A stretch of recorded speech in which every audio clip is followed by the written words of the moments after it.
Welcome back to the ELCS studio and our next matchup featuring the first place team, Misfits Gaming, up versus Giants. Now, Misfits, after an insane 9-0 run in the first round robin, they seem to have lost some steam over the last couple of weeks, and we have been looking at factors that change or that haven't been working out as well for Misfits. And in this case, Ender, you wanted to look at their draft specifically. Exactly, because I think they have been trying a little bit of some different strategies here. So I want to look at a winning draft as opposed to a losing draft and see what sort of changes up between those two styles. And specifically for me, it's which lane they are playing through in this game. When Misfits are winning, it's usually because they're playing through Hansama and Mikyx in the bottom lane, and some of their losses have come by trying to shift the focus up towards the top side. So this is an example of a draft that's a winning one. You have Draven Morgana, super lane dominant for Mikyx and Hansama to style on the opposition with. Top side, you'll notice Alphari's on a tank that's very self-sufficient, and the rest of the team can support them down on that bottom side of the map and really allow them to carry the game.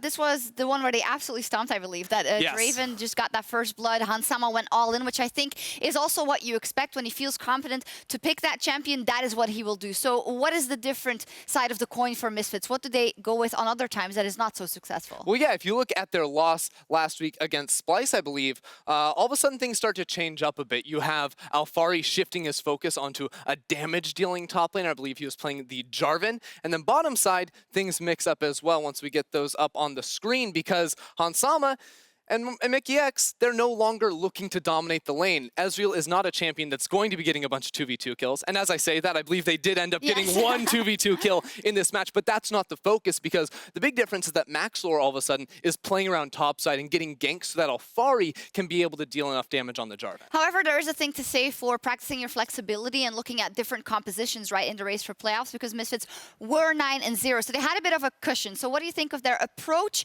at looking at different compositions? Yeah, I think it's totally fine, because you do have a little bit of wiggle room when it comes to the standings, and even though they have 2 losses in recent weeks, I'm not concerned for this team. I like the fact that they are experimenting with the room they have, because diversifying your strategies when it comes to a 5-game series in playoffs is going to be very, very important. I think that's a great point. And what I'm trying to get at is that this Misfits is now in first place, and there's a lot of rumblings about Fnatic being the best team and maybe taking over that first place spot. But we're really looking at who can lock down place 1 or 2 to get the bye for quarterfinals and go straight to semifinals in the playoffs. So do you have faith that that's still going to be Misfits? I do. I think that they can still experiment against some of the lower end of the table teams, and against teams in the middle of the pack that are like the Schalkes of the world, the G2s of the world. That's when they're going to go for the tried and true with Hansama on a big-time carry bot side. And a win could be very important if we look at them securing that bye. And right now, the Misfits are up against Giants. They have struggled as well. They have struggled phenomenally in the latest weeks. And to find out why, we are joined by the Fish Show. Woo! Thank you, Sharks. Giants have one very big problem right now, and they need to fix it if they actually want to have a chance of making playoffs, and it's their team fighting. Because I'm going to look at 2 specific things now. First of all, I'm going to look at why did you fight, which is the key thing for a pro team to figure out. And then I'm also going to look at how did you execute the fight if you are Giants. Now, I'm going to take the examples from the Unicorns of Love game, and it is interesting to me that Giants in the last split was famous for the late game comms and actually winning team fights there, but this split they've tried to play more early game and therefore failed completely past the 20-minute mark. Let's go through the first replay and again ask the 2 questions. Why did you fight and how did you execute the fight itself? It is 24 minutes against Unicorns of Love. And if we just look at the minimap first, we will notice a situation for Giants that is actually pretty good. You know, they have 3 guys down here. That's good. You have Betsy in the mid lane and you have your top laner up here with TP.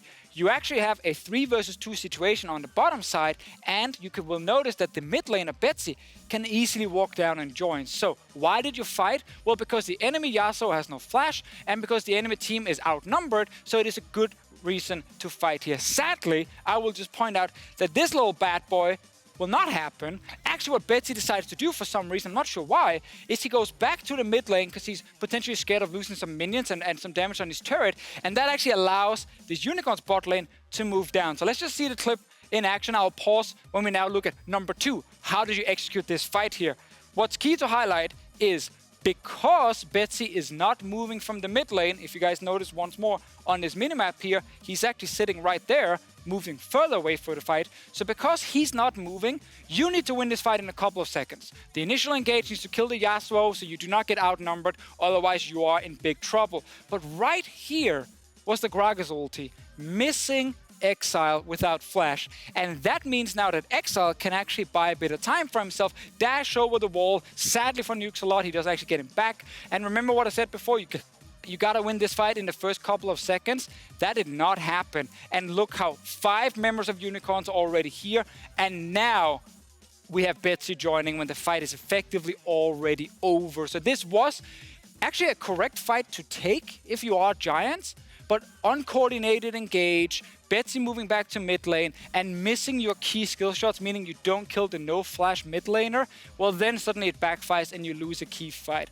I'm gonna go to the second fight of this game that's important. This is why they lose the entire game and kind of the big problem for Giants. The last one was lack of execution. This one, it's just lack of everything. Like everything is bad. Like step 1, why do you fight? Well, if we once again look at the minimap first, you will notice that all 5 members of Unicorns of Love are walking into the jungle, and Giants have 4 members over here and 1 guy down the bot lane with teleport. So this is not a great moment to fight if you are Giants. You need to challenge the TP first. The enemy team is walking into your jungle. It's pretty risky. And if we just go back to live and start seeing the invade in, the blue ward definitely spotted them. So there's no surprise here. I'm going to pause it right now. I'm going to ask a question to you guys at home who's watching.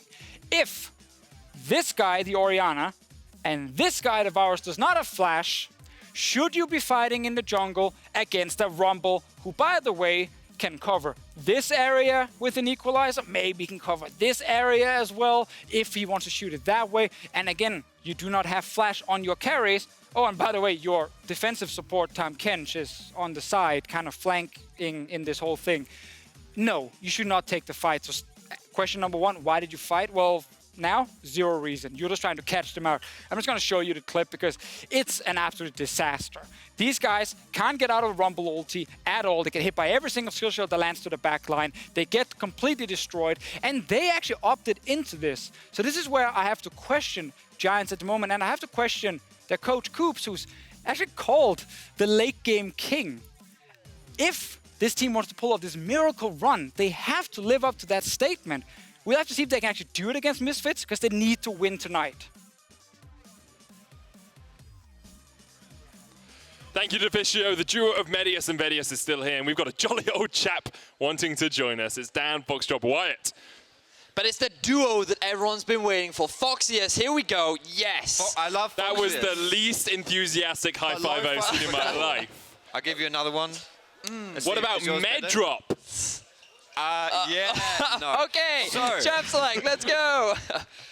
I'm excited to be here with my English brother and my Welsh cousin. And your Welsh cousin. British brother. Do we look at, British are we brothers. all Brits? We are Or Brits. is it We're an all Englishman Brits and a today, Welshman? my friend. And we're going to be covering Misfits versus Giants. Now, Giants, we got a phenomenal breakdown from Deficio that kind of highlighted some of their key issues in their ability to team fight. But one of the things that they are exceptionally good at is finding early game leads off their main man, Joko, in the jungle. This guy is so good at finding early advantages, and something that Misfits last week were not able to do against Splyce is get that early advantage. So we know that Giants have an avenue to successfully come into this game and potentially find an upset win. That we do. We'll have to see how they decide to do that, because last week we saw things like the Camille coming out from Joko. This game, we've already got the Trundle, Tahm Kench, and the Aatrox and Nocturne banned away. A lot of opportunities, things like the Taliyah, like the Zoe spring to mind. Yeah, Joko loves Taliyah, but so does Maxlop. So I would be surprised to see it left open here on the blue side from Giants. Maybe if they get a bit cheeky, but it's most likely going to be that Taliyah ban. Interestingly, Misfits Ooh, that's a little bit cheeky That is a already, bit isn't cheeky, it? yeah. It does feel like a lot of teams. Okay, I'm definitely in for an interesting Tricast today. Wow. Whoa. Azir, the first pick.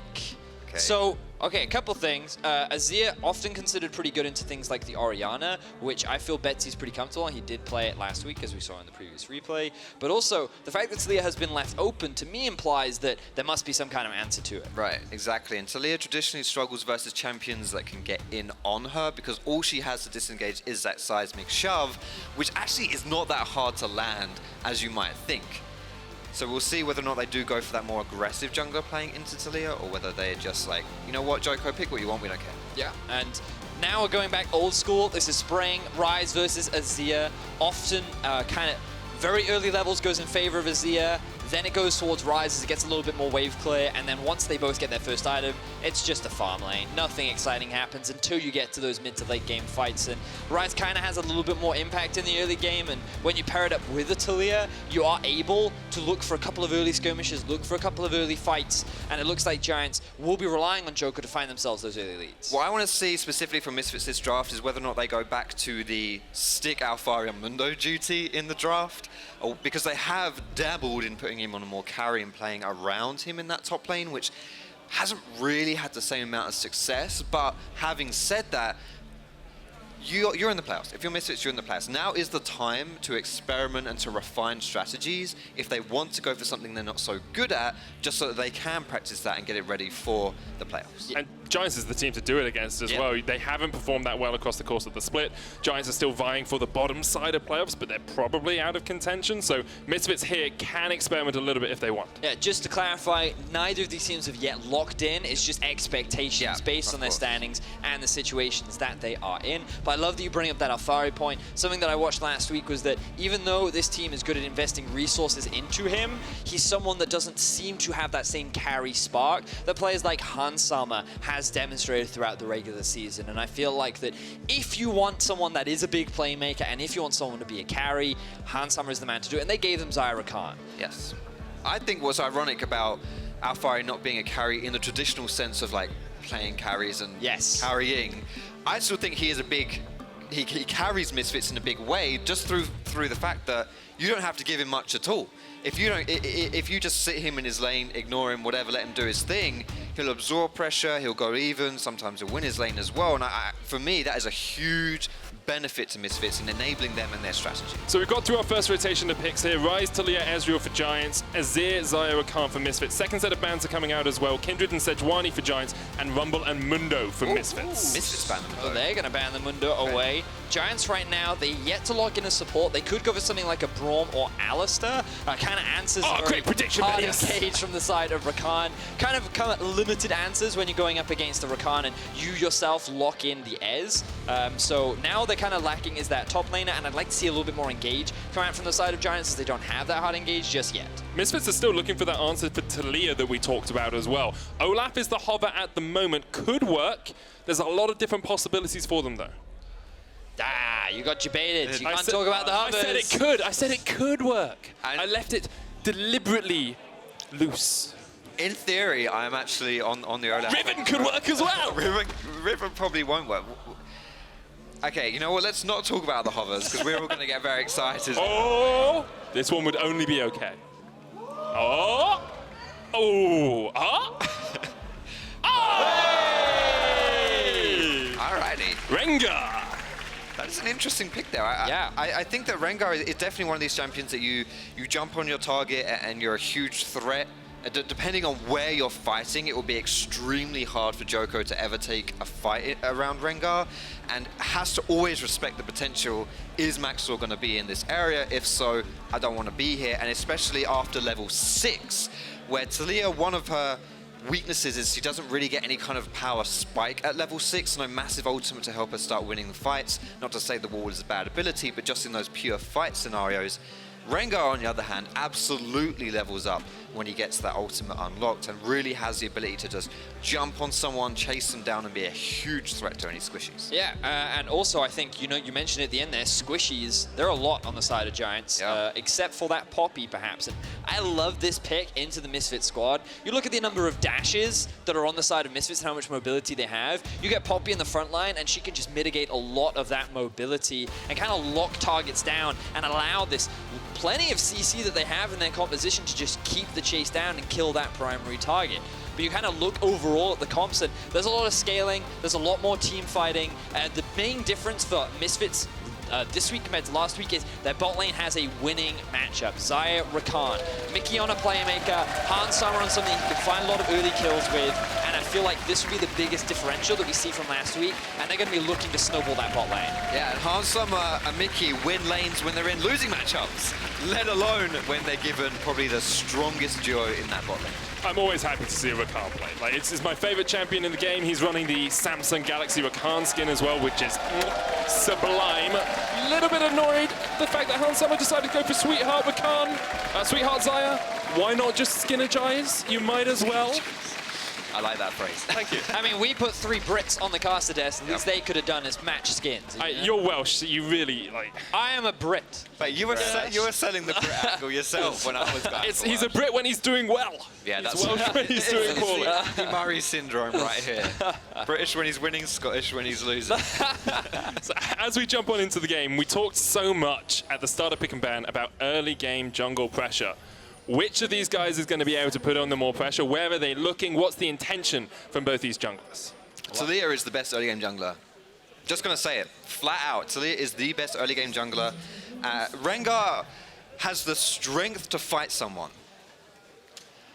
But Taliyah, she has the playmaking potential. I would not want to run into Rengar in the early game, that's for sure. Why? Because he's blooming strong, mate. All right. Because if he fights you, he's going to do a crap ton of damage to you. And I think face checking Rengar is one of the scariest things you can do, and it's almost guaranteed you have to blow your flash. Yeah, and a lot of it comes off the back of he does get that auto attack reset on his Q. He Yep. also has the bowler to act as a slow, and once he gets those savagery stacks, which are pretty easy to build, the bonus damage you get, the extra utility you can get, all of that really makes him that strong early game skirmisher that if you run into him is going to be very scary to go up against. Not to mention that Taliyah specifically received nerfs to her early game. Are they on this patch? Yes, the cooldown on her Q. Exactly. So in the early ranks, she's actually not quite as oppressive as she used to be. I still think she's the best early game jungler, but specifically in that 1v1, you're going to get like 1 Q out, one set rotation from Joko, whereas Maxor very well can spam abilities and get 2, even 3 Qs off of there. So quite scary in that matchup. And in terms of where Joko's looking to go, he doesn't have a huge number of options. Mid would kind of be his best bet. You can see that Senkux is running Cleanse, which will make things a little harder, but in terms of actual lane setup, Betsy's the only one that he can really look to play around. And this game is so important for Giants just in their general end of the split as well. They're still vying for that playoff spot, 3-9 at the moment. This Misfits game comes up first, and then they have so many tough games left. You're looking at the top half of the table just embodied in this schedule. So they need to start their winning ways soon. If they can get 3, 4, probably 5 wins out of this, they're looking at that 8-win mark, and they're going to be able to make it to playoffs.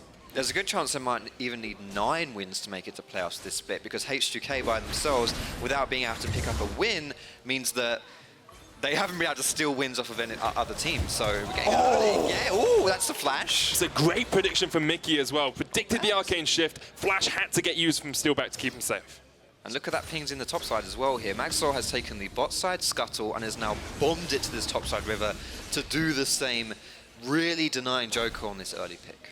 Having that early vision control will help a lot as well, given that, you know, we talked about the goals of these compositions and how Misfits will look probably to play through their strong bot side of the map, try and get them ahead, and open Mickey to roam around the map and work with Maxwell once he hits level 6 to look for a lot of picks and kills. Whereas Giants, they have a double tier. Ryze and Ezreal will need time to scale, but they're not the strongest late game champions. It's the mid game where they'll really come into their own. And Joko on 2 items, Ezreal and Ryze in the same situation. The 20 to 25 minute mark is where this composition really turns online. And that's kind of what they're waiting for. Until then, they don't need to force anything. Joko's main responsibility should be to look for a couple of ganks. Maybe if he can apply a bit of pressure, that's great. But his focus should be on clearing through the jungle and just putting down vision to limit Misfits' impact on snowballing that bot side of the map. Let's talk a little bit as well, not just about the lane matchups, but look at this first dragon that's spawning, an Infernal. Teams don't like to give up Infernals, and oftentimes you will see pressure shifted towards the side of the map where you can, well, side of the map, it's always in the bot side, that's where Dragon lives. Yep. But the Infernal Dragon might be a focus of the junglers or be on the mind of these champions. Certainly true. And it's something that Misfits do a lot of as well. Around like 8 minutes is when they almost always take the Drake and then swap, and then they look to get Rift Herald as early as possible. And I do believe that they are one of the best Rift Herald teams that we have in our league. So it's something that they regularly do in their games, and it all comes off the back of, again, having that winning matchup in the bot lane. So Misfits kind of sticking to a style that they found a lot of success with so far during the regular season. Glad to see them switch back to it, though, because last week against Splyce, they didn't play this style. They put Alphari on more of a carry top laner. They were a little bit slower, didn't do that much in the early game, and because of that, Splyce were able to get to a position on their comfort champions that won them the game in the end. So this is much more like the the Misfits that have got 10 wins rather than the Misfits that have got 2 losses. Certainly the case. So far in this top lane matchup, Alphari has been doing pretty well. You know, you talked about it earlier on, Foxdrop, about how he's just super consistent and reliable when you put him on tanks, and he kind of acts as a carry in a different way to being a traditional carry. Yes, the unsung carry of Misfits. Senkai's taken a bit of a trade here in the mid lane. Betsy. We keep seeing Betsy win out on these trades on the rise. Vedius told us that this is what would happen in the early game until they get towards those first items. Joko trying to find one of those ganks as Senkux may push forward for these minions. Betsy pushes. There's the Rune Prism, but cleanse straight away from Senkux. I don't think you really should have flashed for that one, knowing that Senkux has that cleanse, because there's a very slim chance that Senkux forgets which button his cleanse is on, which is the only way that you would get that. He did do it with stopwatch last week, so it can happen. True. So far, though, he did know he was able to cleanse out of that sticky situation, and Misfits walk away, or Senkux rather walks away as a happy chappy. Maxlor, in the meantime, has just been farming away. 37 CS, not actually 37, but jungle creeps are recorded slightly differently to stat. I mean, if I'm a jungler, I'm like, hey, I'm 41 CS, guys. I'm doing really well. Look at how good I am. And he is doing well. Level 5 now, nearing level 6, and that's the big point for Misfits, where they'll look to force Maxlor, or have Maxlor force plays. And because the bot lane priority, like you mentioned with that winning bot lane from Misfits, it enables Maxlor to go for this early dragon, which is going to set his team up nicely. And I like you mentioning the level 6 here. Holy, Betsy's just really giving it to Senkux, isn't he? But I like what you mentioned about the level 6s, because after that flash gets blown from Betsy in that kind of botched engage, Maxlor is going to hit level 6 relatively soon, and when Senkux hits level 6 too, which he has now, he's got his flash, he's got his ultimate available, absolutely, 100%, you look to that mid lane, you look to that rise, you get the setup from the Shurima Shuffle from Senkux, you've got your ultimate to go in there as well from Maxlor, and you're sorted. I think that's a really good lane to gank, and Betsy needs to be careful. So our eyes are on the mid lane to see if Maxlor does look to gank there. Nearing that level 6 mark, I believe like 2 more camps, I would say, based on the amount of experience he has. Max in the queue, very typical, and I want to pretty confidently say that this is our first Rengar of the EU LCS. Oh, how confident are you? I'm super confident. Well, you should be. Is it actually? It is. First Rengar of the EU LCS, the split, has been played not ever. in the top 5 regions. It's been played 9 times. Guess its win rate. Guess its win rate. Let's go. I'm going to say 27%. 27%. 45. 45. It's 44.4. Oh! Foxdrop is right on it. Vedius, if you'd been slightly more on the ball, you would have worked out that you can't get 27% from 9 games. That's not how maths works. Oh, well, I'm sorry that I didn't do that mental arithmetic. But thank you for the feedback. It is duly noted. That was such a Welsh thing to do, honestly. Such a See, Welsh if you thing were to do. English. Yeah, mostly winning in the LPL and LCK. Dardox played it in NALCS as well. So yes. Haven't seen it into a Taliyah matchup before, so we haven't seen this specific counterpick before in the top 5 regions of the world. He's looking for it in that mid That lane. level 6, you talked about it, Foxdrop, but Betsy's like, I feel like a cat wants to stab me in the back. So he's playing very defensive right now.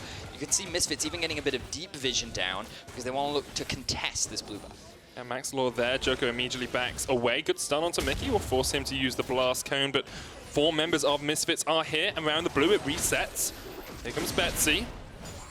Misfits trying to work their way into this jungle, but Giants want to react. Seismic Shove does not connect. Maxlor's popped the Thrill of the Hunt. The smite comes down, goes to Joko. He got it. Yep, Joko stole it away. Nukesalot had to flash at the end. And it's Didn't see it was so small. So small. I think the biggest thing about that play is that Maxlor lost his ultimate from it. Yes. And that's a huge cooldown at rank 1. I think specifically roughly 130 seconds if I were just to guess. Rough guess, yeah. Rough guess, not because I looked. And that's 2 minutes window where Betsy now, he'll probably have his flash up at that time. So now that window to punish Betsy has completely gone. Maxwell can still gank without the ultimate, but it's just a lot harder to do. It is, and now Joko even has his eyes on Misfits blue buff, and they're not going to be in a position to react in time. Joko utilizing the movement speed bonus that he does get on his passive to very quickly move around the map, and his insanely fast clear speed will result in Misfits kind of being left with their pants around their ankles. So all that this first 10 minutes has done is allow Giants to get towards those 2 items. That's all they want to do. We said Joko just needs to be there for counter ganks. He needs to play the early game well. Yes, if you get a couple of kills, that's fine, but Ezreal's already completed the Manamune. You have Tyr stacking up on Betsy. You have the possibility of roaming as well, which is what Giants are going to do now.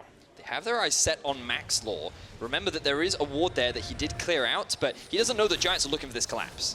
Joko and Betsy waiting around the corner. Maxwell with the flash straight away, respects the damage that can come out from a Taliyah and Ryze. Yeah, he knows he doesn't have the support from his team. Alfari just TP'd up top lane, and they weren't going to be able to save him in time, so that just results in an immediate flash coming out from Maxwell. He does get his War Enchant after he recalls, which is quite a big power spike for any of these physical damage champions in the jungle. Do you know the difference between having 2 long swords and having a War Enchant is? One of them is, I feel like this is a pun. No. I feel like there's a pun coming on. No. It's a BF sword's worth of AD. Whoa. Damn. So if you just have those 2 long swords and you get that recall off, which is what happened with Max Sword, you've basically based for your BF sword. Nice. Which is pretty significant as far as that damage goes. And this ward right here is what I want to talk about a bit earlier on. When we were saying that Max Sword would go to that mid lane and use his ultimate to punish the fact that Betsy didn't have his flash, he was going through the bot side of the river, but that pink ward that was just destroyed was still sitting there, which meant that Betsy could hug the top side of his lane, knowing he's not going to get ganked from that side, and it made it really hard to get an initiation off for Maxwell, who was sitting in the bush that Mickey is now sitting in. So I would have liked to seen a bit more kind of just care taken around the mid lane to sweep the vision, because then I think it would have been a lot harder for Betsy to survive. Yeah, and we've talked a lot about junglers, but I also want to talk a little bit about mid laners, because not only has Betsy played this early laning phase very well, but Senkuk's on Azir. I want to throw your minds back to Spring Splits, Misfits, where there was a lot of criticism going towards Senkuk's. He didn't have great games on Azir in the past. And he didn't have great games on anything. Well, no, to be fair, on roaming champions, he always played well. Things like Aurelion Sol and Galio, we gave him a lot of credit and we thought he was good at. But control mages specifically were a point that Deficio and I criticized heavily, pretty much throughout the entire split. And given that was such a control mage heavy meta, it was something that didn't suit them. In this split, we felt like, oh, he was great. He's played a bunch of carries, he's looked really good, but now he's back on the Azir, he's struggling in lane. His Orianna last week was also not optimal. And my eyes are kind of on him to see if he can be the big carry that he has been for the first half of the split. Maxwell hasn't realized there's a ward here. Steelback jumps forward. Joker's on his way down as well. Steelback rooted up. There's the Weaver's wall. They're just trying to catch out Maxwell, but the charm comes in. One down, but can't just deleted as he jumps in. Mickey, you do not want to go into the unraveled earth like that. He disappeared. I thought that it was the Max Lord that was dead, but no. But no, it was the Mickey. It was the Mickey. That is incredible. Once you get those first jungle items, the Runic Echoes, how much damage came through there? He legit basically killed himself in that play. So as a Rakan player, I have done this in the past against Taliyah jungles. The Unraveled Earth damages you if you dash through it. Yes. So he ulted and dashed into it and just killed himself because of all of the Unraveled Earth that was there. I think he got hit by one of the threaded volleys as well from Joko, but it's a mistake that is commonly made by Rakan. Yeah, so it is exactly as you describe it, man. Keep your eyes on Mickey in this fight. He has about 500 HP, and then the moment he sees the engage, they realize, oh, the target is Max Law, not us. I need to save him, and then he just dives into the Unraveled Earth as it comes out. He genuinely explodes from that play. That is actually incredible. 500 damage in an instant. Q plus E plus the Runic Echoes. Goodbye, Rakan. And we said it was a favorable matchup for Hansama and Mickey. Well, giving a kill to the enemy AD carry makes that matchup a lot less favorable. Sheen finished, Miura Mana, you can see Steelback in the last weeks has actually been doing a lot better. This time, he's on the Ezreal, he's ahead. Can he live up to that performance once again? But this is what you mentioned before, Redis, before this game went in. Giants are pretty good at getting these early game advantages, but your question marks around them more surround turning that early game advantage into victories, mid and late game advantages as well. So, from your perspective, my dear friend, yes, mate. What are they doing from now? Where do they go? How do they turn this into a victory? So for me, it's very much about those 2-item spikes and like scaling. We talked a little bit about it. Like once they have the tier fully stacked, and once Ryze, I believe, usually second, he'd go for either a magic penetration item, something like the Morellonomicon, or you can go for something a little more defensive like the Zhonya's. The choice is kind of up to you. Actually, we would commonly see things like a Rod of Ages too, right? But it looks like he's not decided to grab that. He's just trying to rush the upgrade on his tier. But the thing about that is, once they get that, you need to be able to play a good 1-3-1. ideally you put the Ezreal in the mid lane, and then you have Ryze sitting on a side lane and either working with Taliyah to use their globals to quickly look for picks, or you just kind of use the pressure that they generate in side lanes to then use your numbers advantage to then group up and look for fights. Because in terms of an actual 5v5, they have a surprising amount of single target damage, and they're not great in that AoE environment that, say, an Azir and an Ornn would be, even a Taliyah. So in the full 5v5, I kind of give the edge to Misfits, so Giants will have to look to play the 1-3-1 and avoid team fighting. And based on what Deficio said earlier, where they don't know how to team fight, nor do they know when to team fight, avoiding team fighting completely feels to me like a pretty good strategy. I mean, it makes it a lot easier for you, doesn't it? I don't know how to play laning phase. River Shen. Yeah, see, and there's the next level thinking from the side of Giants. The question is, can they pull off? Because 1-3-1, typically a lot harder to execute than just straight up 5v5. Not only is it hard to execute against a Rengar, he likes to prey on those isolated targets. If you do send people alone in the side lanes, especially the Ryze will be much more vulnerable than someone else would be, like a tankier target, then yeah, you can definitely punish that. So a lot of it comes down to the execution from Giants to make sure they don't fall prey to Maxwell's Rengar. Yeah, so far, Maxwell's Rengar has been pretty much invisible.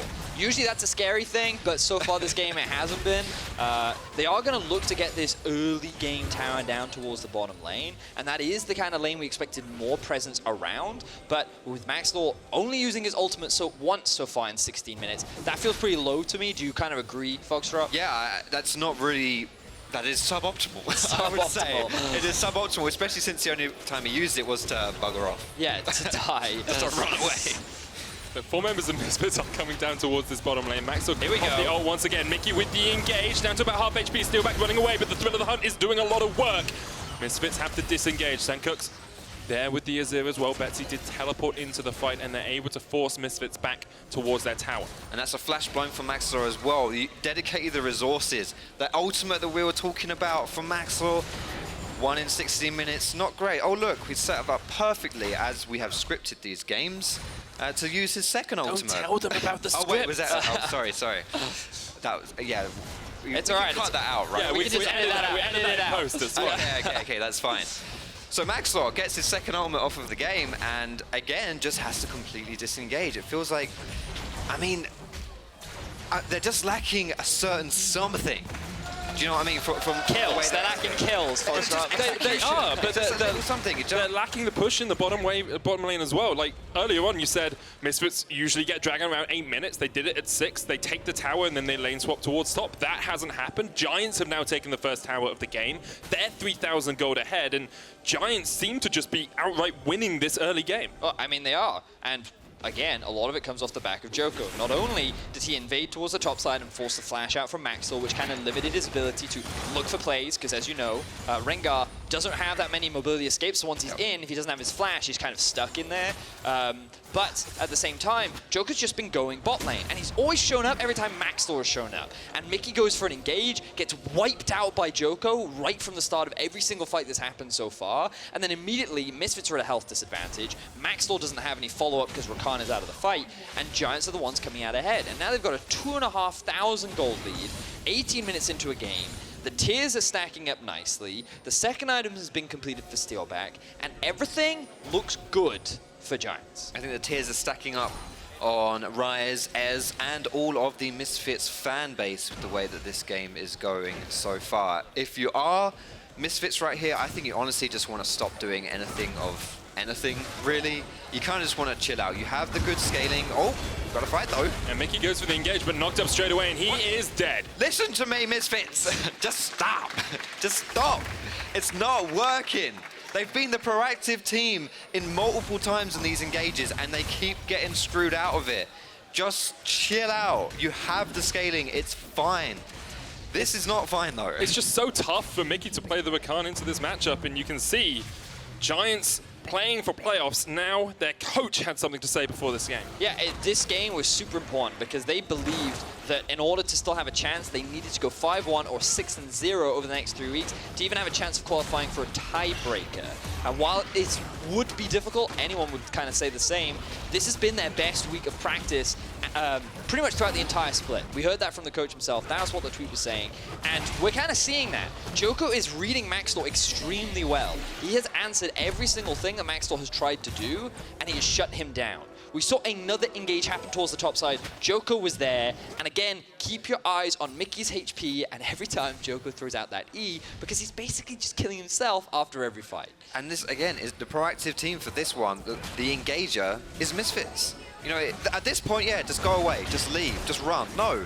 I really think that they need to chill out. And maybe they're getting baited by the Maxwell ultimate, because every time he presses R, something bad happens. Yep. Max, mate, if you can hear me, unbind R. Just stop using it. It ain't working, fella. I don't think he can hear me.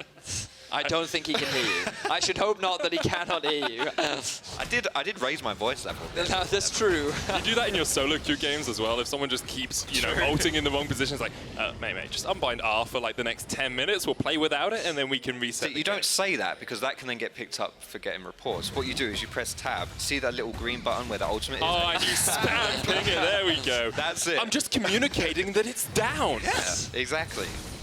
I'm asking when that Rengar ult is available again. Yeah. Tactically. You can do it on the little champion portraits now as well. If you press Alt and ping above the champion portrait, where you can see other people's timers, makes it really easy for you. Not for flame purposes. No. Obviously. Of course. Rifthold used in the mid lane here by Giants. 4,000 gold ahead now, trying to take their third tower of the game. And this is probably the first time I think we have seen Misfits having not taken a tower lose 3 of their own. Oof. Yeah. I think that's a pretty good estimate. Because for the vast majority of this split, Misfits have been the early game. 10 out of 12 times, they've taken 3 towers first in their games. 10 out of 12 times. That's nutty. Speaking of which, caught out a little bit up towards the top side. He's going to use the ultimate once again. Straight onto Betsy, and that's the damage you can do, but you're now into a Seraphs, and the shield from Betsy's abilities as well makes it very hard for Maxwell to actually burst anyone down. Yep, so Maxwell, again, unable to have an impact on this Rengar. You know, it's always great to see Rengar, you always get excited, but to my recollection, every time I've seen Maxwell bring out this Rengar, it's never had an impact. I think back to the finals last year in Paris when they went up against G2. It was game 2 or game 3 where he brought that Rengar out and everyone's like, oh, this is exciting, this is hype, he's going to carry. And again, he just failed multiple times to find those picks, to find a good flank in these team fights. And it just feels like that while there's a big comfort pick for him, it's something that he made a name for himself on back when he was just coming into the LCS scene. It's something that has failed to have a big impact on the LCS. On the bright side, Rengar as a champion is certainly not someone that, if you're failing the first 20 minutes, you're out the game. Rengar can scale, and his ability to one-shot opponents is always going to be there if you're comfortable enough on the champion to be able to identify those windows where you can pounce on opponents. And especially, like you say, going into a 1-3-1 comp, as Giants will most likely be executing, then there will be opportunities as the game goes on, and for Maxwell, as he ranks up his ultimate and buys CDR, it doesn't matter if he sucks at pressing R, because it's going to have a much lower cooldown. And it's funny that you mentioned that. Look at the map right now. You can see that Steelback and Sunuxlot had just pushed in mid and now rotating up top to create a numbers advantage to try and apply a bit of pressure up towards Misfits duo. What's Maxwell doing on the bot side of the map here? I don't really think that if you're looking to kind of 2v1 something, you're really looking at the Poppy, especially since she has her steadfast presence, which makes it literally impossible for you to engage in onto her with your leap. So I don't think he should be looking at that side of the map, especially when Giants is already knocking down your top side. I guess he's afraid of the 4 members top side from Giants, and the thing that always scares me if I'm a Rengar is the Braum. Every time you dive in, he uses his CC, he locks you down, and you can get very quickly chain CC'd and locked out of a fight. Totally agree with you, Vedius. We see Giants actually setting up vision around the Baron now, and it's important to note that their Barons have not been the best this split. On average, they get about 2,700 gold off a Baron power play. The average for European LCS is 4,600, so about half, a little bit over half. They get less kills, less towers per Baron than any other team, but perhaps with a 4,000 gold lead over our league leaders, they can do a little bit more. They're going to pop the Weaver's Wall here as Joko catches onto Mickey, and Mickey has been the punching bag this game. He is a paltry matter for Giants to take out. Flash for flash used, but it did find another kill onto Mickey. Ruin is even able to steal away the red buff, and Giants maintain full control over this Baron right now. And if multiple members show up... Oh, actually, Steelback is there. I thought the Giants would look to actually start off the Baron, especially if more members of Misfits showed up bot, but nope, Steelback was like, I would like a red buff, please. Doesn't get it. Doesn't get it. Which is a bit surprising as well, because Giants actually have a pretty good Baron team. They have the tanks for it, which is often nowadays the biggest kind of qualifying factor for being able to take early Barons is, do you have someone to tank for it? Rise damage, Taliyah damage, Ez damage, pretty good at taking away that Baron in the early game, and once they have that pick, I mean, the least you can do is just to deny the vision and try and get Misfits to face check into you, to push into you, and then maybe you can try something there as well with the Realm Warp or stuff like that, but don't even try it. So we finally got to that point where Giants are in the mid-game. You said 20 to 25 minutes, maybe up to that 30-minute mark. They've got 2 items on their main carries, 3 already on to steal back. Joko sitting on 2 items as well. And they're setting up around the Baron with a 4,000 gold lead. This feels like prime time for Giants to take over this game. This is also normally when they throw the game. Yeah. Right? This is normally when, if you're watching Giants, like this is the point at which they just have a tendency to make poor decisions or look for poor fight. Or do nothing for ages. Or do nothing. I remember casting them against Splyce, and it was 15 minutes that they danced around Baron, did nothing, kept the gold lead perfectly even, and then Splyce got the Baron and won the game in the end. And that's what they don't want to do when they are that much stronger than Misfits are right now. This is such a big spike. Rise at this point in the game is so much more impactful than the Azir, and they just need to be proactive. They need to not be afraid of Misfits. And so far, Giants have played this game wonderfully. They sit on a very healthy gold lead right now. The question is, can they actually do it? So Foxdrop, That's me. you're in a solo queue game. This is the situation. You know you're ahead, you're 4 kills to 0 up, you've taken the outer towers, you're the jungler, you're calling the shots, you're pinging people, you're spamming them, you're typing in chat.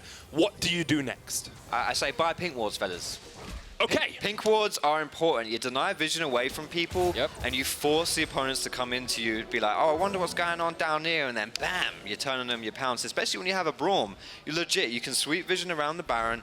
The enemy team, exactly like this, will have to come and face check you, and then if you're maybe setting up a trap, they just pink blue warded that bush, then you can turn and you can get a good fight. Now, they did just concede a lot of pressure here, but this isn't too bad because of the priority they have down bot and the fact that Steelback and Sanuxdot are still hanging around mid, which means that they can clear this out. So the fact that they did lose that vision is fine because you're resulting in Alfari losing farm towards the bot side of the map, and the only way they got that vision control is because they grouped up as 5 and kind of forced their way in. So that's one way in which you can gain vision back, but also you talked about control wards. Vision is really important for Giants too because their engage is really only a poppy flank, and if he wants to find that, you need deep vision to know that the flank is safe, but also to give him more wards to TP to him behind. Right, and the best way to engage is actually to not engage yourself, but to kind of force the enemy team to come up into you, and that's where the Braum comes in, and the Realm Warp as well for chasing them down, or even kind of like sandwiching the Misfits squad. Thus far into the game, I feel like Misfits have actually handed Giants a lot of their advantage. Especially Mikyx, who's engaged, I would say, suboptimally at times, and gets treated a bit like the Scuttle Crab did, as we saw like 30 seconds back. Just gets through the side of the Unraveler. Thank you very much. Not like she's my most played jungler this season or anything like that. And just blows up, you know, like it's. But I did also say, Misfits, just stop. Please just stop. Just stop doing it. And they have stopped for now. And as you can see, the pace of the game actually has slowed down quite a bit. So I'm looking at the map setup right now. Ornn pushed out bot lane and is using that window to group up with his team. Does have TP, and I believe it's Bwipo that always says, blow the horn, you are on, or something. I can't remember. That is the best quote. Oh, Misfits actually going to start up the exactly. Baron This is it. So they're bringing Ornn up to they themselves start a 5v5. They stopped it, though. Well, they have, and this kind of ties in with a bunch of They didn't blow the Ornn. Right. The horn. So, there's a lot of things to say here, Medic. Give me a second, right? The thing about Misfits is their 5v5 is strong. We talked about this earlier on. 3 items is ideally what they want to wait for, but their actual ability to teamfight, because the amount of AoE damage that their whole comp has, is very, very good. The problem for Misfits is last week, when we saw them set up around the Baron, a blue trinket was enough to scare them off that objective. And now we're seeing it again, where an Ezreal ulti just zoned them away from the objective completely. They didn't get a TP out from Betsy. They didn't force Giants to do anything. It was literally just, we see you're doing it, Misfits, and they run away scared. So would you say that they startle like rabbit? They do indeed startle like rabbits, at least in recent weeks. I want to be honest. Last night, like 10 o'clock, we were talking about that. Here's the flank. Here comes the flank. Mickey trying to get away, trying to be in from the side. Hans Summon knocked away as well. Maxwell has the Thrill of the Hunt if he wants to join the fight, but the call of the Forge God was not enough really at all to start it up for Giants. They reset. Oh! it's nowhere near enough damage. The Observer's baited me. That was rude. That was an interesting use of the Poppy ultimate there. I'm not sure. Maybe I missed something in that fight, but it seemed as though Ruin flanked and engaged, and then ulted the low health. Yes, it did seem like Hansama got knocked away from the fight. Baron has been set up here as well by Giants. Ruin. Oh, Get checked in by Mickey. Hansama's going to root him up as well, and Giants trying to fight on the other side, but that's only Alphari. The engage is strong here from Misfits. They find a catch. Betsy still pushing down towards this bottom lane. And this is the thing with the Ryze split pushing in the bot lane, is that you have such a small window if you're Misfits, because he pushes ridiculously fast. You don't have much time to push out the wave and then group with your team if you're Alphari, because you know Betsy's is going to blast that minion wave down in no time at all. Yeah, and so the mistake there from Giants was the fact that they looked for a pick, knowing that Misfits would want to face check the Baron, but they did it split apart. You had Poppy sitting in the blue buff brush, while Joko and the other members were sitting right next to the Baron. They must have expected Misfits to walk in through that singular path and then allowed Ruin to flank him from behind, but because they didn't, Ruin ends up getting collapsed upon and he ends up going down. And Misfits would have liked to turn that into a big 5v5, but unfortunately they ran out of engage tools and they weren't able to collapse onto the rest of Giants, who are also just good at disengaging with the Taliyah, with the Ezreal, and with the Braum. So it ends up net positive for Giants because they secure a tower bot side, and now they've extended the goal lead to 7,000. Monumental advantage for them. They had those two Oceans and the Infernal Drake in their back pocket as well. Next to spawn is a Cloud. And 4 items now on Steelback, but we're starting to get past the point where Giants are that mid-game team. We're starting to get towards a late-game team, and although they call themselves the late-game kings, it's not always been their forte. Yeah. But this is something that Foxdrop talked about a little bit earlier. You're right. The mid-game, or this point in the game, is where things get scary because of that Rengar ulti. Yep, and the thing is, if he does go for it, it does open the top side of the map, but it looks as though Giants might actually be positioning to counter this one hit. Joko on his way down with the Weaver's Wall. Maxwell pops on the hunt as well. Call of the Forge God comes out. Alphari down very low. Teleport cancelled. And that is a very dead Ornn. That is the problem, though, at this stage of the game when you're so far behind. Honestly, that situation should, with those little bunny ears, have worked well for Misfits in the setup. I think that the 2v2 there, that's perfect. Maxwell wants Taliyah to come down there and to set up that 2v2, because then out comes Rengar, bam, bloom, someone blows up and you're sorted. But because they're just so far behind, Maxwell didn't even get into that fight. He did absolutely nothing. He popped his ultimate and then just ran around in a circle. Yeah, for me, it was just that Maxwell took so long to do it. I don't know if they were confident that Ryze was even still in the bot lane, but I wanted him to just pull the trigger earlier. I wanted him to make that play sooner, and now, oh, okay. Yeah, Betsy should die here. The flash away, though. Holy moly, Betsy! Giant start up the Baron. He didn't even use his Zhonya's. He doesn't have a Zhonya's. He didn't use it. Giant start up the Baron here. TP coming in from Alphari. They jump straight onto Maxwell, trying to take him out before he can get away. The Keeper's Verdict will knock him up, and he is dead. The Baron is the next target now for Giants, and our top of the table team is getting dismantled by the team in 9th. Giants are playing this beautifully right now. Their lane assignments, their map movements, their individual players are exceeding our expectations and are crushing Misfits with a 10,000 gold lead. And I really like the decisiveness of Giants right there around that Baron play. Not just with the call to go for the Baron, but the way they instantly turned in onto Maxwell and just eliminated the possibility that that play would go against them. And remember, one of the big criticisms that we had for Giants was that they didn't know how to convert an early game lead into a mid-game lead. They talked about this being their best week of practice, and it is paying off. Betsy sitting in a side lane, playing that 1-3-1. Giants didn't get baited into any team fights. They didn't try and force things that they didn't need to. They waited for Misfits to use the strength of Rengar to split off into a side lane, and they turned it around. But speaking about the strength of Rengar, I feel like it's falling off of a cliff right now. Yep. You do not want to play Rengar on the team that is this far behind, because now realistically, what do you do? Who do you go for? There is a Zhonya's from Taliyah. Poppy's obviously way too tanky. Even Betsy, he's got the Seraph shield, he's got his passive shield. And when you take a look at Steelback, who's your only other option, therefore, You've got Ninja Tabbies. You've got that Iceborne Gauntlet. You really just can't go in on anyone, which means, oof. Well, you can go on to nukes a lot, but Mickey will pay for it with his own life. Giants can still push in here. You can see Ruin up towards the top side. Steelback, the only member in the mid. And Maxwell and Alpha are going to try and do something about that. The knock across the wall. Steelback flashes. Gets himself to safety. It's the first time we've really seen that tandem, though. The Ornn ultimate plus the Rengar ulti. It's powerful, but when you're this far behind, I mean, you just lost your top side, you're losing your bot side. It's not looking good if you're Misfits. Things are looking dire for our #1 team in Europe right now. Last week is when, or their loss to Fnatic is when the weaknesses of this team started to show, and week on week, things seem to not be going as well for Misfits as they did at the start of the split. Giants now wanting to make that miracle run towards playoffs. They need that 5-1 or 6-0, and getting a win over Misfits would be so big for them in that race. Ruin is getting chased off towards the top side, but the 3-man knock back with the keeper's verdict. The verdict for the moment for Misfits is not good. Oop, that was an interesting little stutter at the end of that.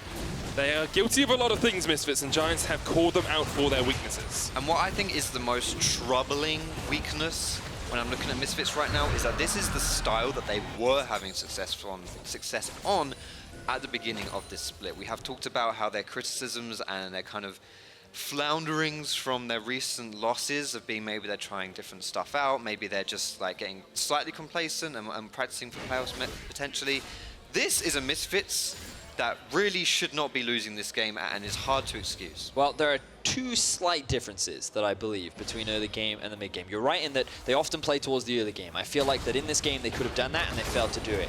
The one player that I'm looking at who's kind of failed is Maxlore. Yeah. Because when you look at early games in the split, Camille, Talia, Graves, things that he can actually have a lot of early game impact on, he's not shown. Last week he played Sejuani, wasn't able to find that same impact. Now we're seeing the Rengar. He has not had a single successful ult. You talk so much about how he could have gone mid. There was a flashless rise, he didn't take advantage of it, and every other gank failed. And he is one of the guys that really helps find those early leads. You only have to think back to week 1, where they were invading Fnatic at level 1 and had that insane level 1 play.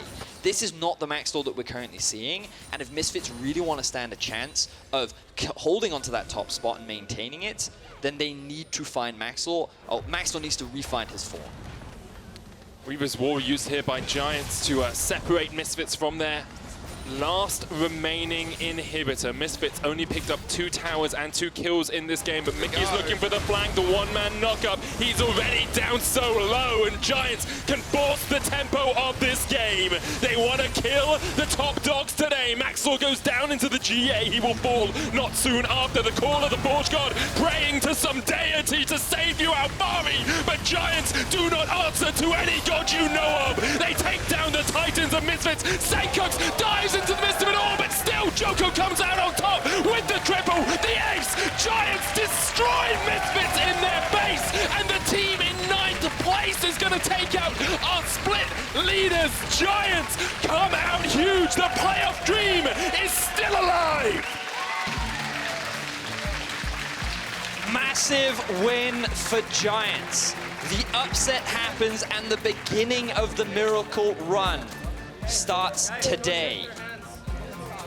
Not just an upset win, arguably the biggest upset we've seen so far in the LCS. That's the for LCS, sure. I would say. Until HK beats someone, I have to say that this is the biggest upset. And honestly, in what fashion they did it, this wasn't a game that I feel like Misfits were just throwing it away and Giants got a freebie. Giants 100% took it to Misfits. They improved upon the areas where they had criticisms of them mid and late game, and they just look like a really solid team. They executed laning phase very well. Joko, he wasn't just trying to force random ganks over the map. He was in the right place at the right time, shutting Maxlore down, and then they executed upon their win conditions. 1-3-1. They played the map well.